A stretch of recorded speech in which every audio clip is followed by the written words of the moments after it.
नमस्कार, मेरा नाम है डॉक्टर निहारिका खोटे, आई रूट्स क्लिनिक फरीदाबाद से। आज हम बात करेंगे चश्मे के सिलेंड्रिकल नंबर का। चश्मे का सिलेंड्रिकल नंबर क्या है, क्या इसे पहनना ज़रूरी है और क्या ये समय के साथ साथ घटता या बढ़ता है और इसका ट्रीटमेंट पॉसिबल है। तो आइए इन सारी चीज़ों के बारे में इस वीडियो में हम डिस्कस करते हैं। चश्मे का जो सिलेंड्रिकल नंबर होता है, जिसको हम एस्टिग्मेटिज्म भी कहते हैं, वो एक रिफ्रैक्टिव पावर है जो कॉर्निया के शेप की इर्रेगुलरिटी के कारण आती है।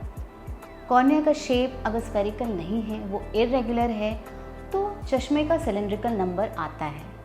इसमें क्या होता है कि जो लाइट रेज है वो आंखों के अंदर जा करके जो हमारी रेटिना है उस पे एक पॉइंट पे फोकस ना हो करके बहुत सारे पॉइंट्स पे फोकस होती है, और जो चीज़ें हैं, जो ऑब्जेक्ट हैं, हमें वो फैली फैली सी दिखती हैं, डिस्टॉर्टेड दिखती हैं, थोड़ी सी ब्लर्ड दिखती हैं, मतलब उसका जो शार्पनेस है वो मिसिंग होता है।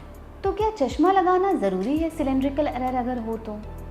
देखिए, सिलेंड्रिकल एरर जो है आँखों में वो थोड़ा बहुत सब में होता है, जैसे कि 0.25, 0.5 या 0.75, बट अगर ये एक या एक से ज़्यादा है तो चश्मा लगाना अनिवार्य होता है।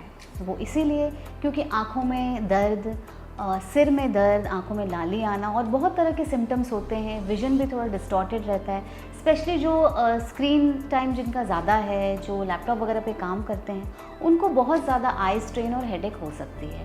तो हाँ, अगर ये एक नंबर से ज़्यादा है तो चश्मा लगाना ज़रूरी होता है। स्पेशली जो छोटे बच्चे रहते हैं उनमें लेज़ी आई का खतरा होता है, जिसको हम एम्ब्लायोपिया बोलते हैं।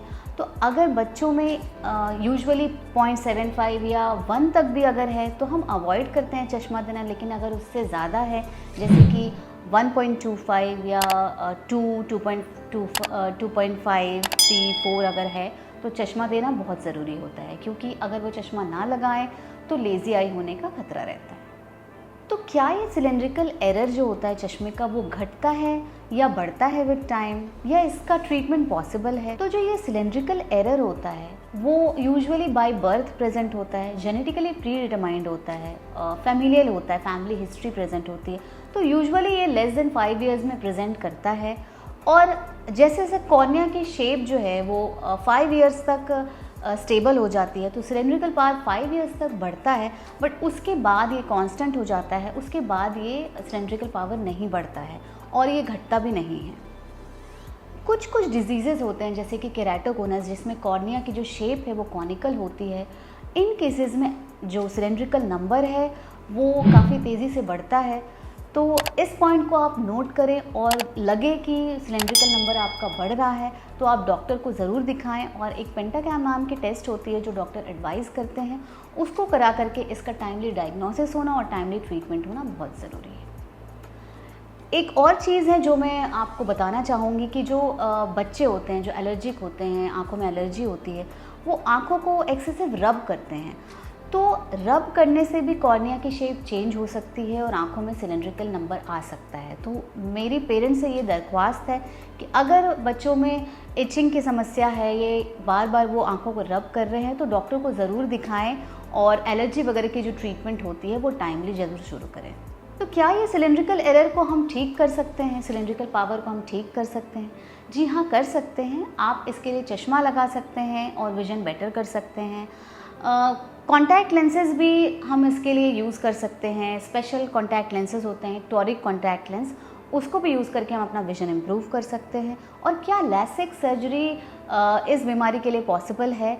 तो हाँ, लैसिक सर्जरी हम सिलेंड्रिकल पावर को करेक्ट करने के लिए बिल्कुल कर सकते हैं।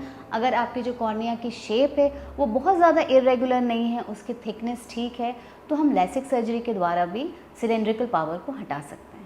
यूजुअली क्या होता है, बच्चे बहुत छोटे होते हैं तो वो बता नहीं पाते हैं कि जो नज़र में कमी आ रही है या धुंधला दिख रहा है उनको, बट उनको कुछ सिम्टम्स होते हैं, जैसे कि आई स्ट्रेन होता है, हेडेक होता है, आंखों से पानी आ सकता है, कई बार लाली आ जाती है, आंखों को रब भी करते हैं। तो अगर ये सारे सिम्टम्स आप देख रहे हैं तो आप हमारे आई रूट्स क्लिनिक ज़रूर विज़िट करें, जो फरीदाबाद में है, और अपने बच्चे को दिखा सकते हैं और ट्रीटमेंट ले सकते हैं।